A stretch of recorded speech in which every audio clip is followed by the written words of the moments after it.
Selamat malam pemirsa, kita berjumpa lagi dalam program Hukum di Mata Bowo. Program yang mengulas tentang kabar-kabar hangat terkini dilihat dari sisi hukum tentunya. Dan di studio juga sudah hadir para tamu undangan. Selamat malam semuanya. Baik, seperti biasa, saya juga sudah bersama dengan seorang pakar hukum yang tentunya sudah tidak asing lagi. Ada Dr. Haji Sundarno Edi Wibowo SHM yang biasa kita kenal dengan sebutan Cak Bowo tentunya. Halo malam Cak Bowo, apa kabar? Malam, Neng Karya. Ya, gimana nih, perjalanan lancar? Lancar. Nah, ucapannya. Iya. Sekarang tahun baru ya. Sudah tahun baru tapi 2018 ya. Betul. Apa yang Sangat diharapkan? baru tentunya Itu kan ya. Jangan sampai nanti dunia hukum hitam putih. Jangan sampai ya. Tapi tahun baru ini semoga ya kita doakan para aparat penegak hukum, khususnya baik bahwa instansi pemerintah ya, penyelenggara supaya dia alhamdulillah jadi baru, jadi wawasan baru, pemikiran baru, semua baru ya toh. Dompetnya lama. Kalau dompet lama, dompet lama supaya apa? Jangan sampai kalau dompet baru berarti ada suatu gaji, tunjangan gaji, naik dan sebagainya. Tapi kan harapannya begitu, harapannya. Iya, tapi harapannya yang paling sedih kan beras larang sekarang. Naik ya. Naik, gula naik, kopi naik, atau yang nggak naik itu apa ya? Tentu dengan naik.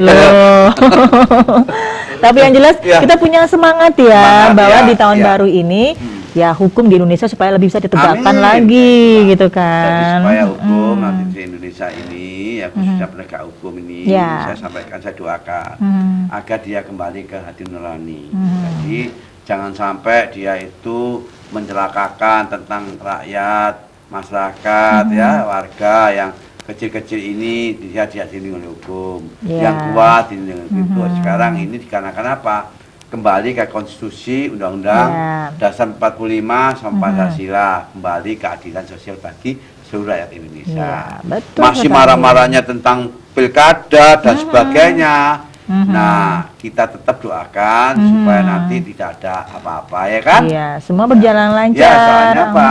Kembali lagi ke yaitu hakikat tentang Pancasila. Betul. Jadi tetap kita bersatulah ya toh. Jangan lupa meninggalkan sila 1 sampai ke 5 itu yang penting. Soalnya lagi hangat-hangatnya, lagi panas-panasnya ya toh, kubu A, B dan sebagainya. Betul. Tapi saya berharap ketika jadi seorang pimpinan ya, supaya jangan korupsi dong. Pastinya begitu, harus. Negara ini sudah terus terang aja, karena adanya pilkada biaya. Nah, kayak gubernur mana itu, ada gubernur Rio dan sebagainya, itu sampai dituntut 10 tahun itu. Jadi gubernur, negara sudah subsidi, kan gitu. Berapa biaya? Setelah jadi gubernur, korupsi 2 kali dirugikan. Itulah yang nggak diharapkan. Mudah-mudahan sekarang ini kalau jadi pemimpin, benar-benar pemimpin yang ikhlas. Harus itu. Harus. Jadi tetap komitmen pada rakyat. Jangan sampai jadi pemimpin bagaimana ya. Karena saya memang memahami bahwa politik itu memang mahal. Ya, nggak murah biayanya. Ya itu makanya jangan sampai setelah biayanya keluar nantinya bagaimana dapat pemasukan. Ini yang sering terjadi, banyak sekali KPK nangkap-nangkap kepala daerah. Tapi saya semangat, tetap semangat bagaimana terlepas itu tahun 45, tapi semangat 45 itu ada semangat yang ikhlas. Pastinya begitu. Itu kan? Nah itu yang diharapkan. Kita harus apa yang kita ciptakan, pendiri-pendiri bangsa, khususnya proklamator kita, Presiden Soekarno dan wakilnya Bapak Hatta. Kan itu. Pastinya begitu ya. Saya doakan hari ini. Ya, oke.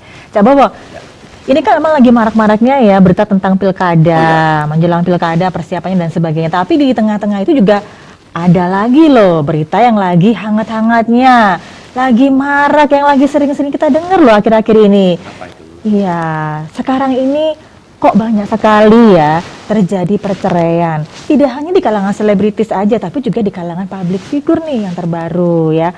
Di depan kelihatannya kompak, harmonis, nggak ada apa-apa. Ternyata dalamnya bagaikan api dalam sekam ya. Jadi tiba-tiba meledak dan kita dengar ada kabar perceraian. Nah ini sebagai seorang pakar hukum nih, Cak Bowo, bagaimana Anda menanggapi fenomena kawin cerai seperti sekarang ini? Menurut Cak Bowo sekarang ini paling banyak alasan perceraian itu karena apa sih? Ya, saya coba untuk melihat tentang Hanyalah Surabaya nih. Ya. Surabaya ini volume perceraian terlalu tinggi. Oh ya? Pertama karena hanya satu alasan Ya. yang terbanyak adalah ekonomi. Paling tinggi itu Paling alasan tinggi, ekonomi. Kedua Ya. yaitu tentang berhubungan tidak harmonisnya rumah tangga. Ada pihak ketiga, tapi itu adalah hal-hal yang itu di luar. Tapi yang jelas, Ya. ketika adanya satu pacaran, seneng, ternyata nggak kerja, sama-sama kerja. Akhirnya apa? Ternyata pertama kan memang hati ke hati ya, sesuai dengan apa Undang-Undang 174. Ya. Yaitu tujuan perkawinan itu membentuk suatu keluarga bahagia, Ya. sejahtera dan lahir dan batin kan begitu. Ya. Tetapi di tengah-tengah sudah itu banyak yang terjadi perceraian, khususnya Surabaya, apalagi Sidoarjo, Oh ya? volumenya banyak.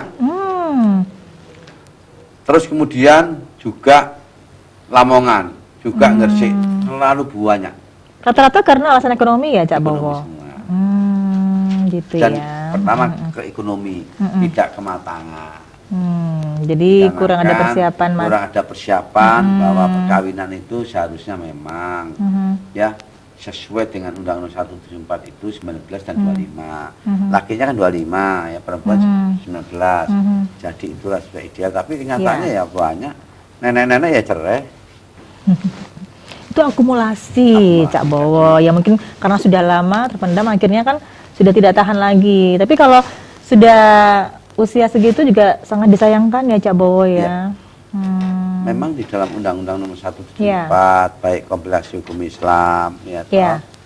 akibat terjadinya perceraian itu pertama yang kasihan tuh anak. Ya, pastinya begitu. Anak ini nantinya akan kemana tujuannya? Jadi masa depannya kemana? Bagaimana asuhnya? Akhirnya akibatnya itu Iya. korban. Kedua yaitu tentang menyangkut nanti dilibatkan gonogini juga Iya. katanya. Kemudian bagaimana nantinya setelah perceraian itu? Jadi sebetulnya anak dilahirkan itu sebetulnya enggak, kalau tahu nanti ibunya itu perceraian, dia nggak akan lahir. Oh, nggak mau lahir. Dia itu memang putih bersih, tapi akibat tadi seperti itu, itulah yang kasihan anaknya ya. Nanti kita akan bicara masalah hak asuh anak juga, Iya. pembagian gonogini juga ya, nanti Iya. di segmen berikutnya ya, Cak Bowo. Nah, ini kembali lagi ke masalah alasan nih, Cak Bowo. Tadi kan disebutkan Cak Bowo alasan tertinggi kan masalah ekonomi ya. Tapi juga selain itu banyak sekali alasan-alasan di luar itu. Nah, misalnya mungkin seperti alasan karena adanya KDRT nih dalam rumah tangga. Oh, iya, memang. Nah, itu kan otomatis kalau sudah nggak tahan salah satu pihak pasti akan melakukan tindakan perceraian juga kan, seperti itu. Nah, biasanya ketika ada KDRT kan otomatis juga masuk ke ranah tindak pidana ya, Cak Bowo. Nah, ini untuk proses hukumnya apakah cukup di pengadilan agama saja atau bagaimana seharusnya? Ya, memang di dalam undang-undang ya khususnya apa yang terjadi perceraian itu pada peraturan pemerintah nomor 9 tahun 75 Ya. pasal 19 terjadinya perceraian itu ya kena pemukulan, Ya. ada selingkuh, ya toh, ada mabuk, Ya. tidak memberikan satu nafkah kan itu Ya, tentunya baik lahir betul. batin. Ya. Kemudian yang ini sering terjadi satu pertengkaran terus menerus Ya. kan tentunya kalau pemukul jelas juga Ya. jelas itu KDRT jelas, tapi bisa dilaporkan ketika apa seorang suami mukul pada istri Ya. itu kena Mhm. KDRT, Ya. kekerasan dalam rumah tangga, dalam arti demikian. kalau dilaporkan berarti Ya. nantinya terjadi perceraian jelas. Karena Jelas KDRT ya. itu, tapi kan sudah undang-undang sudah mengisyaratkan terjadinya satu perceraian, alasan-alasan harus disampaikan. Pertama Ya. adalah kena dihukum 5 tahun, katakanlah itu Ya. jelas.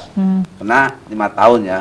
Kemudian terjadinya juga pertengkaran terus-menerus. Ya. Terus seorang suami sering mukul, Ya. ya toh. Terus kemudian tidak berikan nafkah lahir batin, Ya, betul. ya toh. Terus yang paling sering itu terjadi pertengkaran kena ekonomi. Ya. Kena pertengkaran terus kenapa? Loh, nggak punya pekerjaan, lakinya, perempuannya nggak punya, lakinya pertengkaran terus kenapa? Ya sampaikan tadi, kenapa? Ini tuntutan perut sih. Tadi Ya. itu jelas itu harus makan kan. Ya. Terus kemudian lahir batinnya dan sebagainya itu kan itu alasan dalam arti demikian. Ketika ekonomi seperti saya sampaikan bahwa Ya. untuk makan aja sulit, apalagi dia itu hidup kan nggak bisa. Ya. Jadi bukan karena cinta kan, ternyata setelah perkawinan baru ekonomi kan.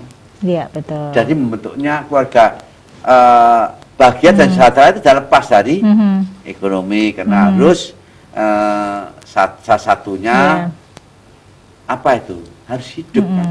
Nggak mungkin hidup itu kalau nggak punya suatu penghasilan kan. Iya. Nah itu yang sering kali. Jadi artinya sebagai dasar ya alasan ekonomi biasanya seperti Ya. itu ya. Akhirnya ujung-ujungnya bisa ke KDRT juga, Ya, akhirnya ya juga- kan? akhirnya apa? Bisa tidak menafkahi itu juga, Benar. pertengkaran terus-menerus ya. Iya. Nah, berarti kalau KDRT cukup di pengadilan agama saja gimana? Atau Adik perlu KDRT ke bisa pengadilan di tinggi? pertama. Ya. Kalau KDRT ada alasan kan. Kalau nggak terima seorang istri bisa melaporkan suami. Ya. Tapi itu adalah laporannya adalah pengaduan. Ya, Karena ya, keluarga ya, bisa ya. dicabut, tapi kalau pidana murni baru bisa itu seringkali. Tapi seringkali kebanyakan ini kenapa? Karena emosi. Ya tadi Ya. karena nggak kerja. Coba punya satu kehidupan dia nggak mungkin. Rata-rata biasanya ke situ ya, persentasenya, berarti. karena kan perselingkuhan itu hanya persentasenya sedikit. Ya. Tapi yang banyak ini adalah ekonomi. Oke. Jadinya perceraian. Ya. Nah, ini Cak Bowo tadi yang masalah tidak memberi nafkah ya. Ya. Sebenarnya istri itu bisa menggugat cerai suami. Itu ketika tidak diberi nafkah berapa lama? Boleh berapa lama ketika dia boleh menggugat suami? Kalau kompilasi hukum Islam itu Undang-Undang Nomor 50 tahun 2009 ini ya, KHI namanya, yaitu hanya kepada waktu 3 bulan dia nggak menafkahi itu bisa ngajukan. Boleh ya berarti Boleh. ya. Oke. Tidak betul-betul dia 6 bulan tidak. Ya. Itu nafkahi apa? Nafkah lahir dan batin kan gitu. Ya. Jadi kalau biasanya Ya. nafkah lahirnya itu tidak diberikan itu bisa ngajukan. Bisa aja Bisa. ya. Oke. 3 bulan loh ya. Betul-betul nggak dinafkahi enggak, otomatis bisa ngajukan gugatan. Ya. Hakim biasanya memandang bahwa Hmm. oh berarti ini terjadinya pertengkaran dikarenakan adanya ya tadi Ya. nafkah tadi jelas. Masa mungkin seorang istri nggak dinafkahi? Ya. Kewajiban nggak dibaca soalnya. Ketika perkawinan dibaca itu, Ya. apa sih hak-haknya suami, apa sih hanya istri, Ya. apa sih kewajibannya suami, kewajiban hak dan kewajiban nggak dibaca. Ya. Kalau gitu kan jelas, Betul. harus dong. Nah, Oke. oleh karena itu kalau perkawinan ini haruslah seorang suami bekerja, Ya. salah satunya. Tapi nafkah itu tidak bisa. Seberapa bisa sih, tapi tidak Ya. bisa. Sepanjang kemampuan dari seorang suami. Betul. Oke. Tahan dulu, Cak Bowo. Iya. Kita akan lanjut lagi nanti dan pemirsa kita akan kembali sesaat lagi setelah jeda pariwara berikut tetap dihukum di Mata Bowo.